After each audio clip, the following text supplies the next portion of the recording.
కౌశిక్, ఏదో ప్రధానమంత్రి విశ్వకర్మ యోజన అని చెప్పి స్కీమ్ వచ్చిందంట. 40 పైసల వడ్డీకి 3 లక్షల వరకు లోన్ ఇస్తున్నారంట.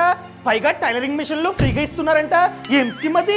ఈ పథకాన్ని చేతి వృత్తి పనులు చేసే వాళ్ళ కోసం మోదీ గారు 17th సెప్టెంబర్ 2023లో లాంచ్ చేశారన్నమాట. చేతి వృత్తి పనులంటే వడ్రంగి, స్వర్ణకారులు, కుమ్మరి, కమ్మరి, శిల్పులు, తాపి పని చేసేవాళ్ళు, చెప్పులు కుట్టేవాళ్ళు, కటింగ్ చేసేవాళ్ళు, బొమ్మలు తయారు చేసేవాళ్ళు, పూలదండలు చేసేవాళ్ళు, రజకులు, టైలరింగ్ చేసేవాళ్ళు, ఎక్సెట్రా ఎక్సెట్రా. వీళ్ళకి మాత్రమే ఈ స్కీమ్. వీళ్ళు దగ్గరలో ఉన్నటువంటి మీ సభకెళ్ళి ఈ స్కీమ్ కి అప్లై చేసుకోవాలి. 5 to 15 డేస్ ట్రైనింగ్ ఉంటుంది. ట్రైనింగ్ కి వెళ్ళినందుకు వాళ్ళు మనకి డైలీ 500 ఫ్రీగా ఇస్తారన్నమాట. ట్రైనింగ్ అయిపోయిన తర్వాత 15,000 విలువైన టూల్ కిట్ ని మళ్ళీ ఫ్రీగా ఇస్తారు. ఫర్ ఎగ్జాంపుల్, మీరు కనుక టైలరింగ్ చేద్దాం అనుకున్నట్లయితే టైలరింగ్ మెషిన్ ని ఫ్రీగా ఇస్తారు. ₹1,00,000 వరకు లోను మనకైతే ఇస్తారు. వడ్డీ జస్ట్ 5%. 1,00,000 క్లియర్ చేయగానే మళ్ళీ 2 lakhs మనకైతే లోన్ ఇస్తారు.